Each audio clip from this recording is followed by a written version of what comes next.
Olá, estamos começando o programa Com Saúde, apresentado por Paulo Henrique Amorim. Eu sou Denise Veiga. E hoje nós vamos falar de plantas medicinais. Ai, o que será que nós vamos falar sobre isso? Acho que é sobre os nossos chás, que nós adoramos tomar no final da tarde, Adoro né? chás. No início da noite. Vai ser bem interessante para todos que estão nos assistindo hoje. E para falar sobre esse assunto, nós vamos acompanhar a entrevista com a doutora e mestre em Patologia Experimental e Comparada pela Universidade de São Paulo, USP. Professora titular da Uniban Brasil e tem experiência docente em farmacologia e toxicologia.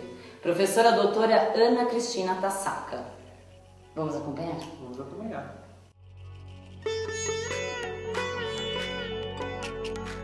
Olá pessoal, um prazer estar aqui comentando sobre plantas medicinais, que nós sabemos que é de uso corriqueiro, né, dentro da população brasileira, inclusive recomendado pela Organização Mundial da Saúde a sua utilização.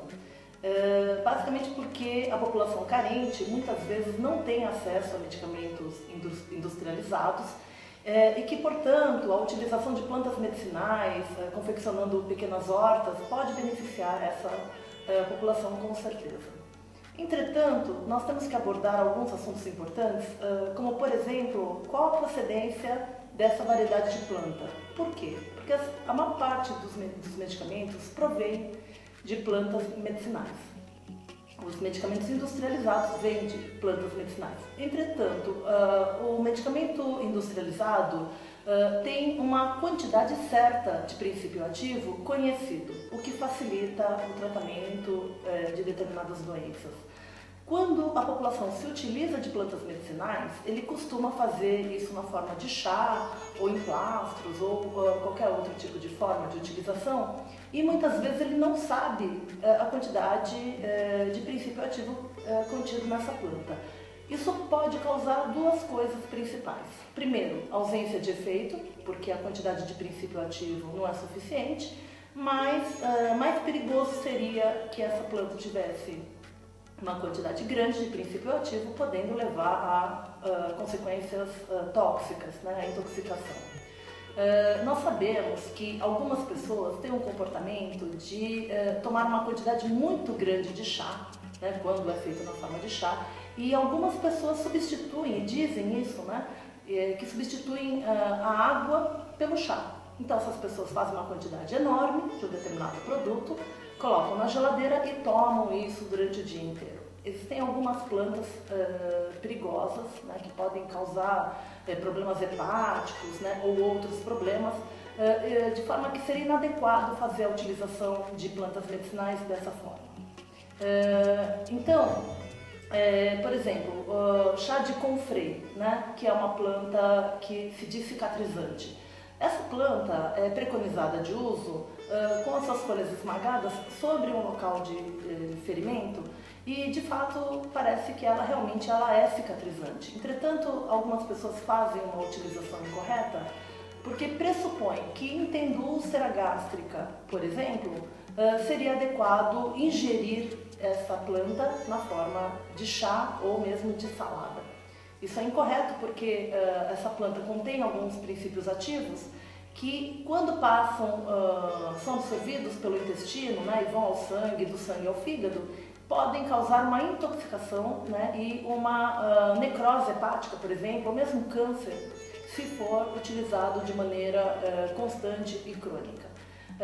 De maneira que a utilização via oral desse produto, por exemplo, é totalmente desaconselhada.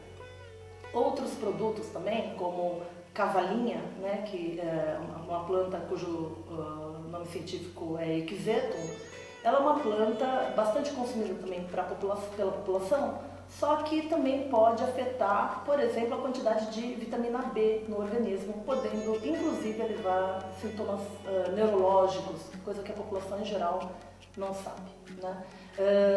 Existem vários outros exemplos, mas uma coisa importante a se citar é que a utilização de planta medicinal ela deve ser feita de uma maneira mais rigorosa quanto à classificação botânica dessa planta, quanto às condições de armazenamento e a forma de uso. Muitas vezes a planta é medicinal, ela é benéfica, mas por conta de armazenamento incorreto, por exemplo, essa planta ela pode vir a fungar. né? Se ela vir a fungar, ela vai ter um outro tipo de componente que poderá ser tóxico, que são as chamadas micotoxinas, que podem levar à intoxicação do indivíduo que estiver ingerindo. Ou seja, esse produto, que é uma planta de fato medicinal, estaria contaminado por um fungo. Então, a qualidade desse produto medicinal ela deve ser analisada. Um outro fator também importante de se analisar é essa planta que se diz uma planta medicinal, é aquela planta alegada? Por quê? Porque muitas vezes o que se comprova na prática é que ocorre falsificação e essas plantas elas efetivamente não são aquelas que contêm aquele produto ativo, aquele princípio ativo com finalidades medicinais. Então o indivíduo estaria pagando por um produto sem ação farmacológica e pior, né, que pode ser inclusive um produto tóxico. Então, a despeito das plantas medicinais terem sim uma utilização bastante importante, né, e devam ser, né, inclusive estimuladas em determinadas populações, também deve haver um controle qualitativo e quantitativo do uso para que as pessoas venham a se beneficiar do seu uso e não que ao contrário venha a se intoxicar.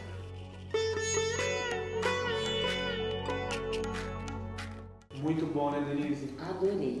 Acho que é muito importante para a gente esclarecer essas dúvidas dia a dia que parecem simples, mas que precisam de um aprofundamento às vezes maior, né? Exato. Eu achei assim, nós tomamos chás sempre, né? É algo que faz parte da nossa vida.